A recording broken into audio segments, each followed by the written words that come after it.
Hello guys, स्वागत है मेरे इस नए वीडियो में। गाइस, आज का वीडियो का टॉपिक है इंडियन पॉलिटी बाय लक्ष्मीकांत। जो बुक है उसको कैसे पढ़ना स्टार्ट करें ताकि हमारा कॉन्फिडेंस भी बिल्डअप हो, साथ ही साथ हमारा जो है सिलेबस भी कवर होता चले। तो गाइस, ये जो हमारे पास इंडियन पॉलिटी का बुक है बाय एम लक्ष्मीकांत, ठीक है, तो इसको कैसे स्टार्ट करें, ये जो है जनरली एस्पिरेंट्स के माइंड में हमेशा ये क्वेश्चन आता है जब वो बुक को परचेज करते हैं और जब पढ़ने के लिए ऐसे बुक को ओपन करते हैं तो उनके माइंड में पहला क्वेश्चन आता है कि इतना मोटा बुक है, इसको कैसे कवर करें, कैसे हम इसको जो है पूरा पढ़ें। ठीक है, तो गाइस इसी टॉपिक पे आज हम लोग बात करने वाले हैं और काफ़ी अच्छे तरीके से आप लोगों को इस वीडियो में सारा स्ट्रैटेजी पता चलेगा और कैसे आप लोगों को एक सही वे में आप लोगों को बुक रीड करना चाहिए ताकि आपका कॉन्फिडेंस के साथ साथ सिलेबस भी कवर होता चले। राइट, तो चलिए वीडियो को स्टार्ट करते हैं और देखते हैं गाइस आज का जो हमारा टॉपिक है, how to start M Laxmikanth book and how to end, ये भी देखेंगे। ठीक है, विथ कंसिस्टेंसी एंड हमारा जो है कॉन्फिडेंस भी साथ ही साथ बिल्डअप करना है। ठीक है, तो गाइस सबसे पहला जो है सबसे बड़ी मिस्टेक करते हैं यूपीएससी एस्पिरेंट कि डायरेक्ट वो जो है ये एम लक्ष्मीकांत का बुक को परचेज करते हैं और उसको बिना सोचे समझे, बिना किसी स्ट्रैटेजी के, बिना किसी टाइम टेबल के बस स्टार्ट कर देते हैं इसको पढ़ना। और जो है वो लोग पढ़ते भी हैं, ऐसा मैं नहीं बोल रहा हूँ कि नहीं पढ़ते हैं, वो बहुत पढ़ते हैं, लेकिन 1 सप्ताह 2 सप्ताह 3 सप्ताह और उसके बाद जो है फिर वहीं पे आ जाते हैं। यानी कि उनके माइंड में ऐसा लगने लगता है कि मैंने तो इसको पढ़ा, लेकिन कुछ मतलब लास्ट में जो रिजल्ट मिलता है वो ऐसा लगता है कि अभी तक मैंने इस बुक को तो देखा भी नहीं है, इसका कुछ भी भाग मुझे नहीं पता, कोई भी पार्ट मुझे अच्छे से नहीं पता है। तो ऐसा क्यों होता है? तो ऐसा इसलिए होता है गाइस क्योंकि आप बिना स्ट्रैटेजी के, बिना सिलेबस के, बिना किसी टाइम टेबल के बस ये बुक को जो है रीड करने लगते हो। ठीक है, तो सबसे पहला काम आप लोगों को क्या करना है कि ऐसा गलती नहीं करना है। अगर आपके पास सफिशियंट टाइम है, आप लोगों के पास अच्छा टाइम है अभी, ठीक है, तो मेरा सजेशन ये रहेगा एटलीस्ट आप लोग क्लास 9th से 12th का एनसीईआरटी जो पॉलिटी बुक है उसको पढ़ें। ठीक है, अगर आपके पास सफिशियंट टाइम है तो। अदरवाइज आप लोग जो है डायरेक्ट भी इस बुक को पढ़ सकते हो क्योंकि इसका जो लैंग्वेज है वो काफ़ी इजी लैंग्वेज में दिया गया है, कोई भी समझ सकता है। लेकिन मैं इसलिए कह रहा हूँ गाइस क्योंकि इंडियन पॉलिटी अगर पढ़ रहे हो, भारत की राज व्यवस्था पढ़ रहे हो, तो राज व्यवस्था में क्या होता है, प्रेसिडेंट होते हैं, प्राइम मिनिस्टर होते हैं, सीएम होते हैं, गवर्नर होते हैं, फिर इनका जो है पार्लियामेंट्री सिस्टम होता है, कैसे वर्क करता है, इनका काम क्या होता है, इनके पास कौन कौन से पावर होते हैं। ठीक है, ये अपना रोल कैसे प्ले करते हैं पार्लियामेंट में, तो इसका जो है बेसिक नॉलेज आप लोगों को एनसीईआरटी से मिल जाएगा। उसके बाद जब आप ये बुक को स्टडी करोगे तो इसको भी स्टडी करने का मैं 3 तरीका बताता हूँ। पहला क्या करना है, एनसीईआरटी कंप्लीट करने के बाद आपके माइंड में जो है इंडियन पॉलिटी का जो है कॉन्फिडेंस, मतलब कि इसके प्रति कॉन्फिडेंस थोड़ा बिल्डअप हो जाएगा, प्लस में बेसिक नॉलेज भी हो जाएगा अपना पार्लियामेंट्री सिस्टम, उसके जो है एग्जीक्यूटिव बॉडीज के बारे में, और जो विधायिका कार्यपालिका वगैरह जो भी होते हैं वो क्या होते हैं, उनके पास कौन कौन सी पावर होती है, वो सारा कुछ। उसके बाद आप लोगों को सिंपली ये बुक को उठाना है और इसको जो है बिना कुछ सोचे समझे बस एक बार जो है पहला रीडिंग में आप लोगों को बस रीड करना है, स्टडी में आप लोगों को रीड करना है बिना कुछ सोचे समझे, बिना कुछ ऐसे अंडरलाइन किए हुए। ठीक है, अब क्या करना है, अब सेकेंड बार जब इसका रीडिंग करोगे तो सेकेंड बार में आप लोगों को पेंसिल या हाईलाइटर ले लेना है।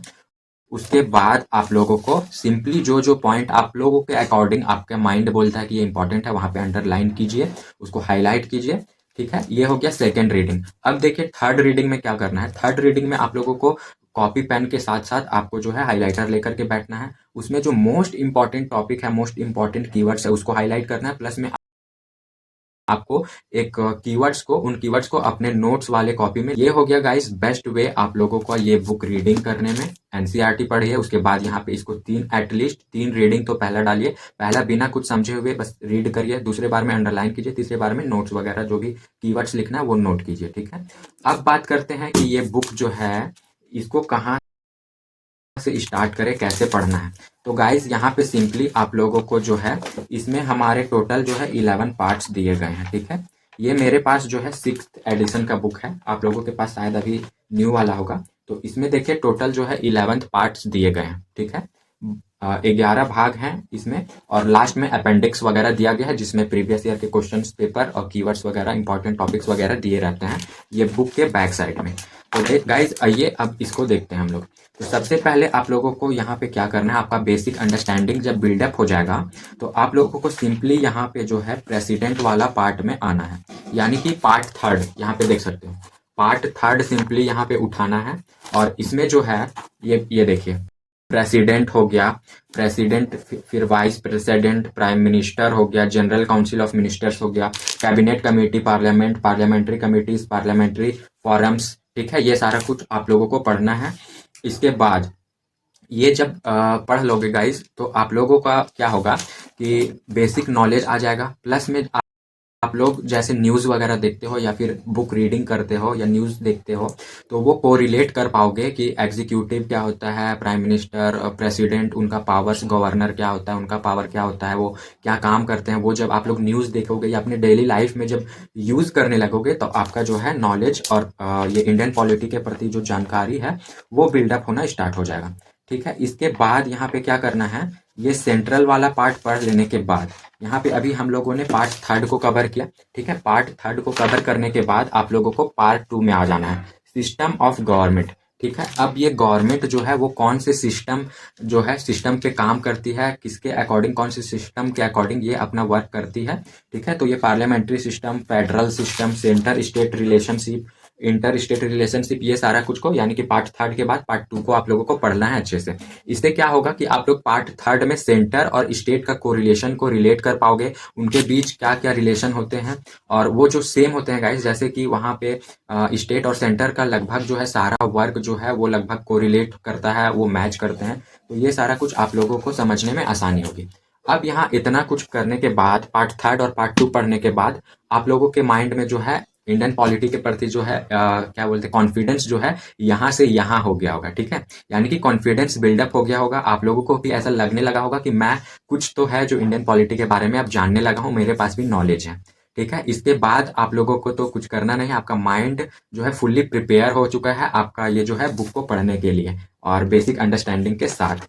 अब सिंपली आप लोगों को कुछ नहीं करना है गाइस, पार्ट वाइज यहाँ पे जैसे कि पहला हम लोगों का पार्ट है, पार्ट 1 में यहाँ पे देखिए, ये जो हमारा पार्ट 1 है कॉन्स्टिट्यूशनल फ्रेमवर्क, इसमें है historical background, making of constitution, silent feature of constitution and preamble of the constitution. तो सिंपली आप लोग चाहे तो अगर आप लोगों के पास टाइम है, सफिशिएंट टाइम है, तो आप लोग हिस्टोरिकल बैकग्राउंड से स्टार्ट कर सकते हो। अदरवाइज मैं ऐसा सजेस्ट करूंगा कि आप लोग यहाँ पे 4 नंबर से स्टार्ट कीजिए, पार्लियामेंट ऑफ द कॉन्स्टिट्यूशन, ठीक है। क्योंकि गाइज हिस्टोरिकल बैकग्राउंड वगैरह आप लोग हिस्ट्री वगैरह जब पढ़ोगे तो उसमें भी आप लोगों को पढ़ना होता है, प्लस में इससे ज़्यादा क्वेश्चन जो है मतलब कि नहीं बनते हैं, ठीक है। आप लोग अगर प्रीवियस ईयर का एनालिसिस करोगे तो इससे 1-2 क्वेश्चन मिलते हैं, उससे ज़्यादा नहीं मिलेंगे आप लोगों को। और ये जो है आप लोगों के पास अगर टाइम है तो पढ़िए, अदरवाइज आप यहाँ से स्टार्ट कीजिए प्रेम्बल ऑफ द कॉन्स्टिट्यूशन, और इसको जो है आप लोग थ्रोली रीडिंग कीजिए, ठीक है, रीडिंग कीजिए, समझिए, नोट्स बनाइए। Union and it's territory, citizenship, fundamental rights, ये जो टॉपिक है गाइस फंडामेंटल राइट्स काफ़ी इंपॉर्टेंट है, बहुत से आर्टिकल्स है, बहुत से इंपॉर्टेंट आर्टिकल्स है, प्लस में इससे बहुत ज़्यादा क्वेश्चन भी बनते हैं। प्लस में डीपीएसपी जो है हमारा directive principle of state policy, ये काफ़ी इंपॉर्टेंट टॉपिक्स है। और इसके बाद आप लोगों का जो है कॉन्फिडेंस बिल्डअप हो जाएगा, एक बेसिक नॉलेज हो जाएगा, और आप लोगों में जो है इंडियन पॉलिटी के प्रति समझ जो है विकसित हो जाएगी। इसके बाद स्टेट गवर्नमेंट पढ़िए, governor, chief minister, state council क्या होता है, स्टेट लेजिस्लेचर क्या होता है, ठीक है। इसे जब पार्ट थर्ड और 2 को कवर करोगे तो स्टेट और सेंटर का रिलेशन को आप लोग देख सकते हो। इसके बाद आप लोगों को यहाँ पे कॉन्स्टिट्यूशनल बॉडीज को पढ़ना है, ठीक है। यहाँ पे आप लोग कॉन्स्टिट्यूशनल बॉडीज में जैसे कि इलेक्शन कमीशन हो गया, union public service commission, state policies, ये सबको कवर कीजिए गाइज। ये फाइनेंस कमीशन क्या होता है, good and service tax councils, ये सारा कुछ है।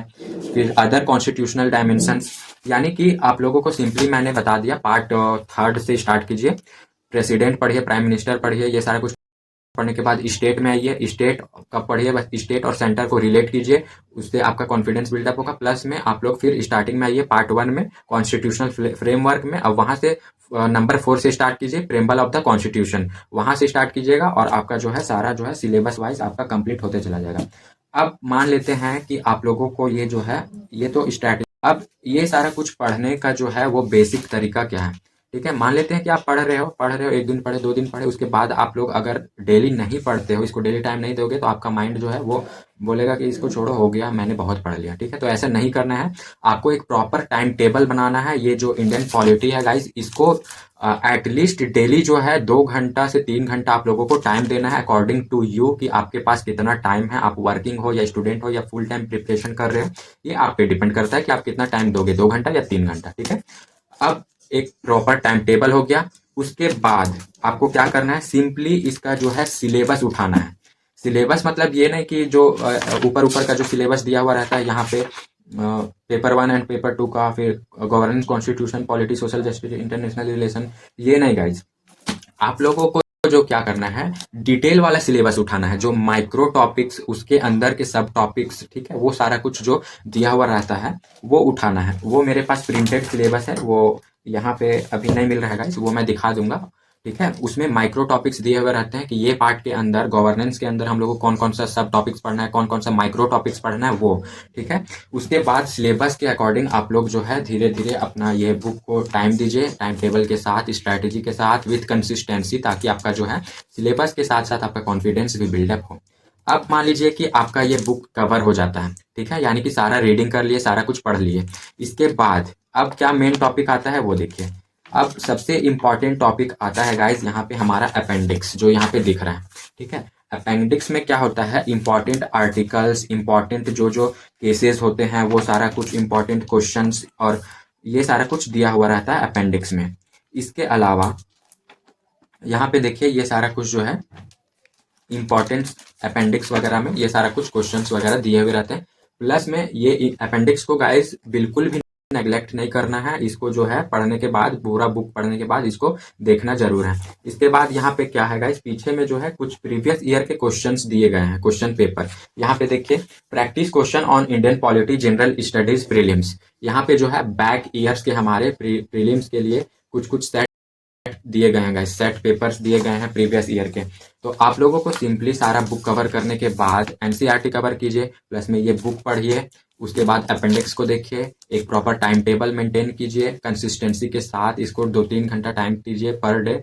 और उसके बाद आप लोगों को लास्ट क्या करना है, प्रीवियस ईयर क्वेश्चन पेपर उठाना है। आप लोगों के पास चाहे कोई भी हो, दृष्टि का हो, विजन का हो, या ऑनलाइन ऑफलाइन जैसा भी हो। आप, मेरे पास गाइस दृष्टि का था और दृष्टि का है मेरे पास, उसी को मैं फॉलो भी करता हूँ। तो दृष्टि का प्रीवियस ईयर क्वेश्चन पेपर उठाइए। अब उसको जो है इंडियन पॉलिटी में आए प्रत्येक वर्ष का क्वेश्चन को देखिए कि कौन से टॉपिक से कौन सा जो है ज़्यादा क्वेश्चन बना रहा है, ज़्यादा क्वेश्चन आ रहा है, और कौन सा हमारा जो है इंपॉर्टेंट टॉपिक है ये बुक में, उसी के अकॉर्डिंग आप लोग जो है उस टॉपिक में ज़्यादा जो है फोकस कीजिए। ठीक है, आई होप कि आप लोगों को समझ में आ गया होगा कि मेरा जो मेन मकसद था आप लोगों का वो क्लियर करना था गाइस, कि आप लोग ये बुक तो पढ़ते हैं लेकिन आप लोगों को लास्ट में ऐसा लगता है कि मैंने पढ़ा ही नहीं है। तो ऐसा क्यों लगता है, बिकॉज ऑफ कि आप जो डायरेक्ट बुक को उठाते हैं, पढ़ना स्टार्ट कर देते हैं बिना कुछ स्ट्रैटेजी के, बिना टाइम टेबल के। ठीक है, फिर लास्ट में क्या लगता है आप लोगों को कि मैंने कुछ भी नहीं पढ़ा, क्योंकि आप लोग कोई भी स्ट्रैटेजी को फॉलो नहीं करते हो ये बुक को कवर करने के लिए। ठीक है, इससे आपका कॉन्फिडेंस भी नहीं मिलता और आपका जो है सिलेबस भी कवर नहीं होता। आप लोग ज़्यादा से ज़्यादा 1 दिन 2 दिन पढ़ते हो फिर छोड़ देते हो। तो ये मेन गलती है जो आप लोगों को नहीं करना है। ठीक है, आपके पास अगर much of sufficient of time है तो आप लोग जो है एनसीईआरटी को गो थ्रू कीजिए, एटलीस्ट 9th to 12th, या फिर ज़्यादा ही अगर टाइम नहीं है तो 11th 12th का पढ़ लीजिए। उसके बाद इसको उठाइए, इसको जो जैसे कि मैंने बताया पार्ट 3 से स्टार्ट कीजिए, पार्ट 3 पार्ट 2, उसके बाद स्टेट सेंटर का रिलेशन को देखिए, फिर वहाँ से आ जाइए कॉन्स्टिट्यूशनल फ्रेमवर्क में, कॉन्स्टिट्यूशनल फ्रेमवर्क पार्ट 1 में, वहाँ से टॉपिक नंबर 4 से उठाइए, preamble of the constitution. Preamble of the constitution से आप लोग लगातार उसको स्टडी कीजिए, fundamental rights, union and stasis वगैरह सारा कुछ। उसके बाद आप लोग जो है कॉन्स्टिट्यूशनल बॉडीज हो गया, non constitutional bodies, other constitutional bodies, इसको पढ़िए, कवर कीजिए, सारा टॉपिक्स आपका जो है धीरे धीरे कंप्लीट होता जाएगा, आपका कॉन्फिडेंस भी बिल्डअप होते जाएगा। ठीक है, उसके बाद अपेंडिक्स देखिए और फिर आप लोग सिलेबस के अकॉर्डिंग इसको कवर करते जाइए। और फिर लास्ट ऑप्शन है आपका, मतलब कि लास्ट स्टेप होगा आपका जो है प्रीवियस ईयर क्वेश्चन पेपर को उठाइए, उसको एनालाइज कीजिए, उसको मिलाइए। ठीक है, उसको जो है इसके बैक साइड में जो क्वेश्चंस दिए गए हैं प्रीवियस ईयर के, उसको स्टडी कीजिए, और आपका जो है सारा ये इंडियन पॉलिटी का सारा कवर हो जाएगा। तो ये था गाइज आज का स्ट्रैटेजी। आप लोगों को अगर अच्छा लगा तो वीडियो को लाइक कीजिएगा, और इसी तरह से स्ट्रैटेजिक वीडियोस यूपीएससी का अगर प्रिपरेशन कर रहे हो तो आप लोग कमेंट बॉक्स में कमेंट कीजिएगा। मेरा इंस्टा और टेलीग्राम का लिंक डिस्क्रिप्शन में दिया गया है, वहाँ पे फॉलो कीजिए कोई भी क्वेरी हो तो गाइज। और आई होप कि आप लोगों को ये स्ट्रैटेजी अच्छा लगा होगा। बेसिकली ये मैं खुद फॉलो करता हूँ और मेरा भी काफ़ी कवर हो चुका है गाइस ये सिलेबस। तो गाइस मिलते हैं अपने नेक्स्ट स्ट्रैटेजिक वीडियो या फिर अदर वीडियोज़ के साथ। तो चैनल पे बने रहिएगा, मिलते हैं नेक्स्ट